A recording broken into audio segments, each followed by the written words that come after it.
second week of NFL action in week 3. Let's take a look at the very best, revealing the players of the week. We haven't seen this yet. I'm starting off with the NFC Offensive Player of the Week. Is it a rookie out of Duke? It is. Daniel Jones, guys, takes this thing. He was awesome. His completion percentage, he didn't throw an interception. He crushed it, right? Very impressive performance. And he, by the way, is the third rookie quarterback to win Player of the Week honors in his first career start. The other two, Mariota and RG3. What do we got on defense? Awesome. Let's go to the NFC Defensive Player of the Week.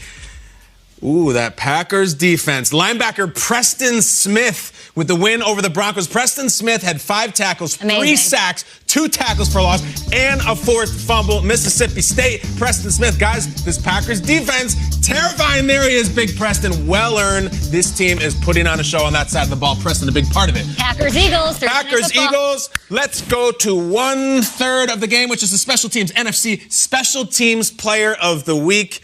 Oh, this is great. I love this guy. Thomas Morstead from the Saints, the punter. Morstead is a great player, great teammate, and he had a great game. 6 punts with 4 inside the 20, a gross average, a disgusting average of 54 yards, and he had a long of 64. He also taught us how to do an onside kick once, and it was an absolute buttery Rembrandt. Thomas Morstead, NFC Special Teams Player of the Week. All right, okay, let's go to the AFC Offensive Player of the Week, and it is none other than Deshaun Watson. Hey! Let's get to Deshaun Watson now. Deshaun Watson had himself a day, right? The win over the Los Angeles Chargers.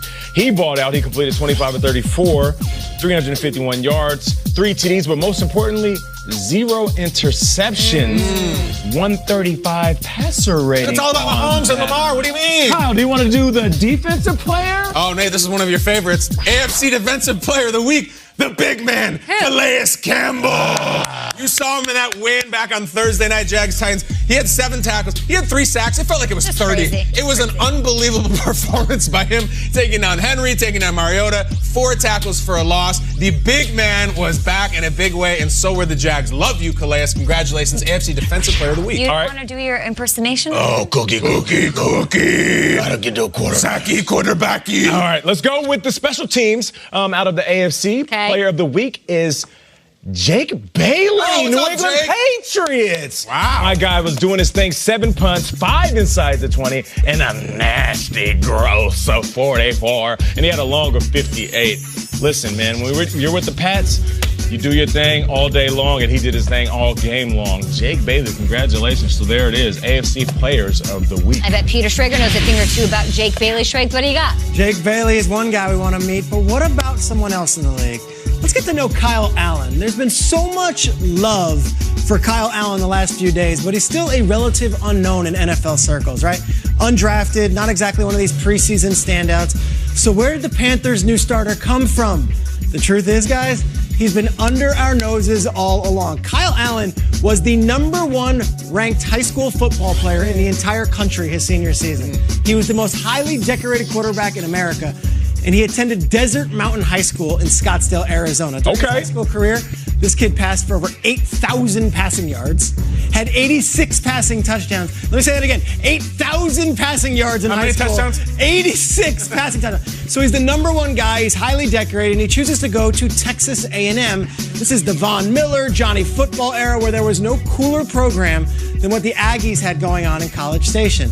So he's the starter. 2015, they jump out to a 5-0 record. Kyle Allen. When he's replaced by some freshman named Kyler Murray. Oh, no. After that tumultuous year, Allen transfers to Houston. Murray, he transfers to Oklahoma. So this guy Allen goes to Houston where he's going to have this huge job. He's going to be the guy, right? He eventually gets benched at Houston also, and a younger quarterback takes over there. So here's the #1 high school recruit in the country. Now 2 schools, 0 for 2, didn't fulfill the promise of a guy who was once the most highly decorated high school player in the land. That's where the story usually ends, right? Not for Kyle Allen. He goes undrafted. 32 teams pass on him. Wow. Some of them pass on him once. Others pass on him 10 times. Other teams pass on him 12 times. Undrafted. So the Panthers sign him, undrafted free agent. They put him on the practice squad. They cut him. They sign him. They cut him. They sign him. They cut him. They promoted him week 17 in the last game of last year to play against Teddy Bridgewater and the Saints when the Saints were resting all their starters. Guess what? Kyle Allen balled out. Yeah. Ooh. And then he won the backup job this summer. And then he went into his hometown of Scottsdale, Arizona, went 20 miles away to Glendale, threw 4 touchdown passes against all his fans that watched him in high school, and he saved the Carolina Panthers season. From the top to the bottom, he has been there. And who knows, the future, yet again, is wide open for Kyle Allen. Now, though, we're all along for the ride, and we know exactly who he is. Kyle Allen, we're watching you. Good luck this week against the Houston Texans. Go get him. Hey! One of the players of the week at some point, Kyle Allen, getting the nod for Carolina. Hey, Nate, what do CBD products have